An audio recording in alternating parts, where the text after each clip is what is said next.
Hey everybody, it's Christina of CraftyPaws. I'm here to share a really special Halloween project with you guys.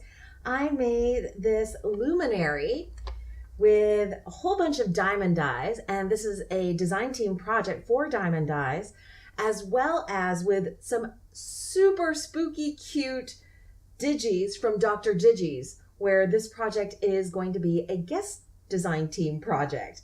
And I just love how it came out. I'm going to share with you guys the products that I used, and then I'm going to share with you guys the process of how I constructed this Luminary. So first of all, the dies. For the overall structure, I actually used the Nesting Pockets die set, and I used the two largest ones and flipped it so that it would look almost like a tombstone frame around each panel. And then for each of the scenes, I used a whole bunch of different dies. So in this scene, I used the spooky tree, this one right here. And I also used the tombstone set with this tombstone and this tombstone. And this cross is actually from the coffin set. I just used the cross from the middle there and added it to the top of that tombstone. And that's it for that scene. And this really cute, spooky Hello Kitty kind of character is Freddy Krueger Kitty. This one here, I actually use, this is the only die that I used from another company. This is an old CC Designs spooky tree.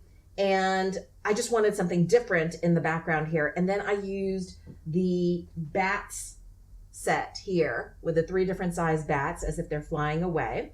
And this is the Jason Killer Kitty. I just think they're so cute. And then for this scene, I used the spooky house, this one right here. And the little rails in some of the windows, I actually used from the Frankenstein set that I think are like the stitches for the scars on the Frankenstein. And I just used it for little window frame.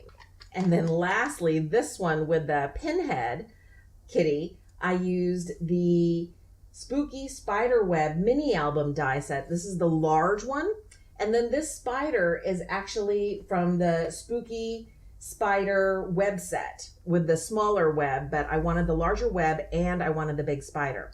Oh, and I don't know if I shared with you, this little killer kitty is the Hannibal Lecter, Dr. Hannibal Lecter kitty.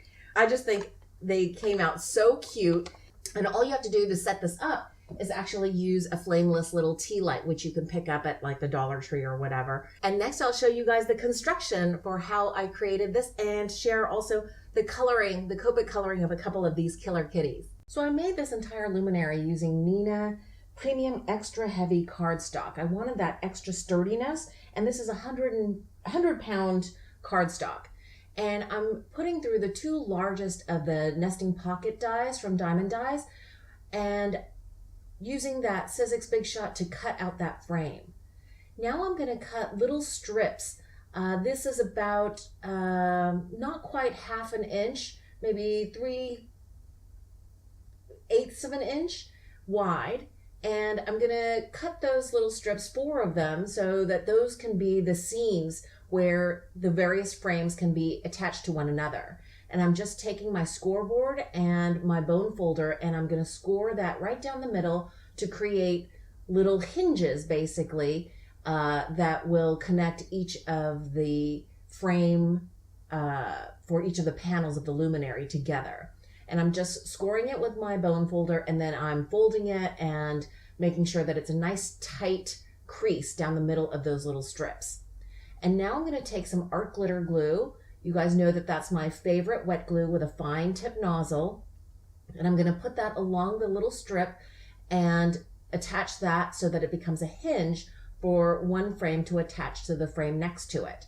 And I'm just going to make sure that the bottoms of those tombstone hinges, tombstone frames align together so that the Luminary will stand up flat, straight on whatever surface, table, banquette, or whatever I put it on.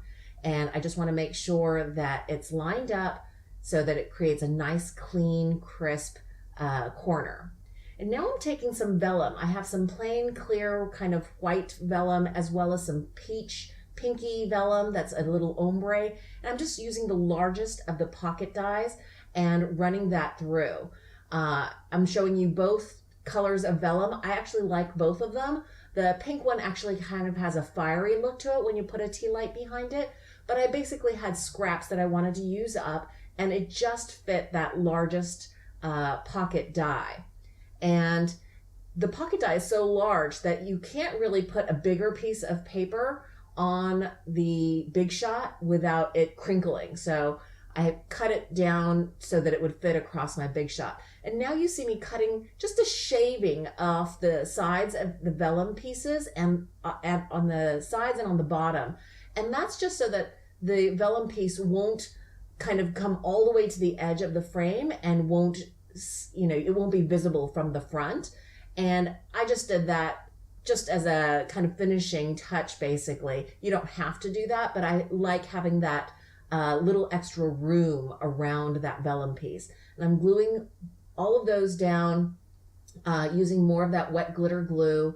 And I put 3 of the frames together and then this one separately so that I could not worry about how I was gonna make sure that the vellum stuck really well to that frame. So you see me having put 3 of them together and now the 4th putting that hinge. And remember, none of the inside structure of this luminary is going to show from the outside. So even though the other hinges are hidden by the vellum pieces, this last one isn't, but that's totally fine. And I'm going to attach that last frame or panel with that hinge mechanism. And I'll do the last one right there so that it forms a square, basically.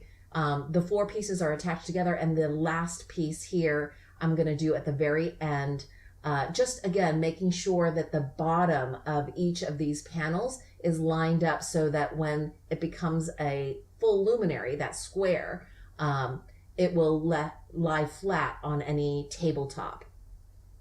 And that's it. I love using the wet glue because it gives you a little bit of wiggle time so that you can get everything just straight. And that's the structure, that's the construction of the luminary. And now I'm just taking more of black cardstock and adding these various diamond die, Halloween dies, and I'm just gonna run them through. I'm not gonna show you all of it. I just wanted to show you how quick and easy it is to create these silhouette scenes. It's just running it through your die cutting machine and you'll end up with all of these great pieces to play with and design a little scene with. I'm using a We Are Memory Keepers little pokey tool to get the windows out. And now I just wanted to show you how I created the foreground of some of these scenes.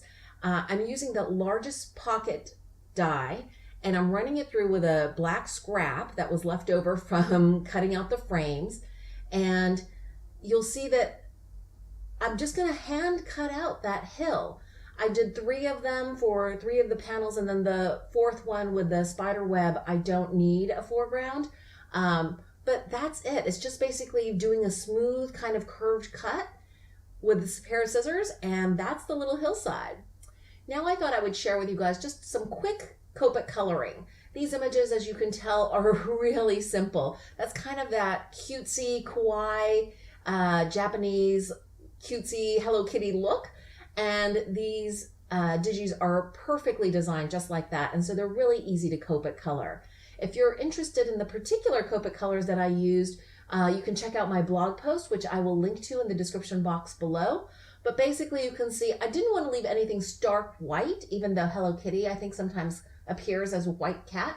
I wanted it to look a little bit more dimensional, so I'm using a cool, I think that's a 00, just to create a little sense of dimension with the coloring. Now I have to admit, I had to look up Jason, who's from Friday the 13th, and remember that his actual jumpsuit is colored blue. So I couldn't remember if it was green or blue, and I think it actually depends on what movie from the series you look at.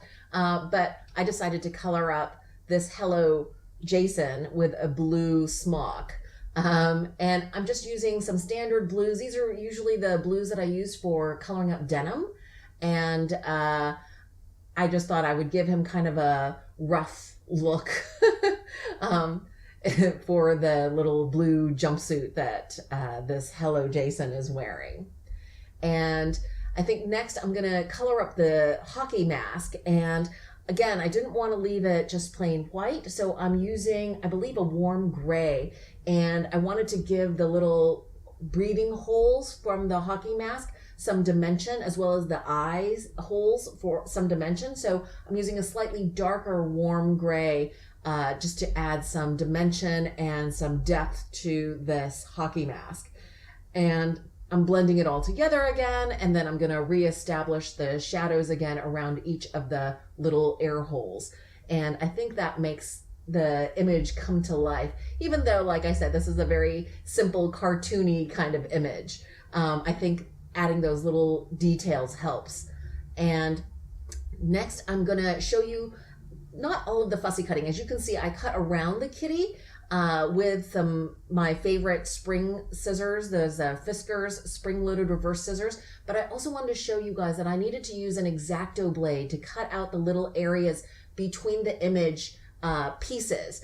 And around the whiskers, you can see I left a little white space because I wanted to make sure that the whiskers showed up in front of the black die cut pieces that are going to be in each scene. And I did go to the extra step of inking around the edges of the fussy cut areas, not the whiskers, because I wanted to keep the edges of the whiskers, that white area, white, but everything else I'm inking up with a tuxedo black Memento marker, even the little hole areas that I cut out with the X-Acto blade. And I think that gives a nice finished look. Next, I'm coloring up the Hello Pinhead, I guess. Pinhead is a character from Hellraiser, one of my all-time favorite horror movies. And some of them have like a blue cast to their skin. So I'm using a pale blue. It's a B32, along with the cool grays that I've been using, the C00 on the Hello Kitties. And I'm just going through and using the blue around the creases, I guess you could say, around each of the lines from pinhead to pinhead and coloring those with the blue, and then going through and blending out with that C00. And I think it gives a nice kind of, undead look to the Hello Pinhead. And then I'm gonna use the classic Hello Kitty colors for the bow. I'm using a red trio. This is an R24, 27, and a 29. And I think that gives a really true bright red with some dimension to the bow. And I'm just blending it out there with a medium tone, and then again, just smoothing everything out with that light R24. For the pins themselves, I'm using a couple of colors. I'm going through with a YR26, that's the lighter, and then a slightly darker golden color, a Y28. And I'm just going to go through and color all the little pins, as well as the puzzle box that the Hello Pinhead is carrying or holding.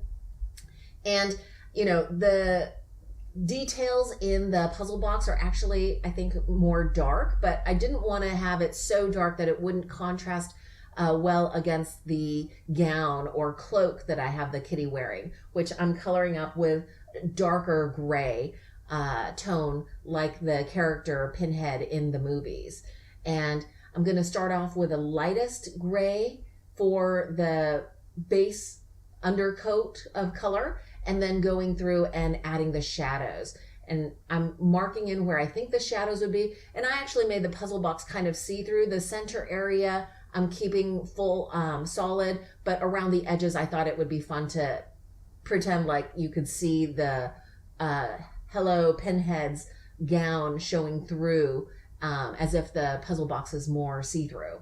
And I'm just adding some details to her little gown there, her cloak, by adding some fold shadows so that it looks like it's not just a flat front on that gown or cloak. I wanted to look like there was some dimension and flow to the cloak that the Hello Pinhead has on. I'm going back in and reestablishing the darkest shadows again, because as you know, with Copic coloring, when you add the lighter tones, the layers of the lighter colors, it bleaches out the darkest shade. So it's good to go back and forth. I go from light to dark to medium and then back again to dark, just so I can get a good rounded color, a full spectrum of light to dark. And I'm going through and coloring up the kitty's hands and feet, again adding that blue undercast look. Also to the ears, I wanted to add just a little bit of that blue to give that undead look. And that's really it for the Copic coloring. If you're interested in any of the other characters that I colored up, all of the colors are listed on my blog post, as I mentioned. And this last segment is just me gluing them all into position. I wanted the scenes to be full, but not super busy, because I did want to highlight these killer kitties, but still have a spooky scene behind them. Now remember, if you want to make any purchases of dies, whether they're Halloween dies or other dies, you can always use my coupon code ThanksChristina with a K at Diemond Dies for 10% off plus free worldwide shipping on all orders of $35 or more. And today only, I think today is the last day of the sale, at drdigi.com you can get these killer kitties for half off. So it's today, October 31st, 2017. There's a great sale going on at Dr. Digis. I hope you enjoyed this process video. If you did, please give it a thumbs up. Thanks so much for watching. I hope you guys are having a wonderful, spooky, crafty day.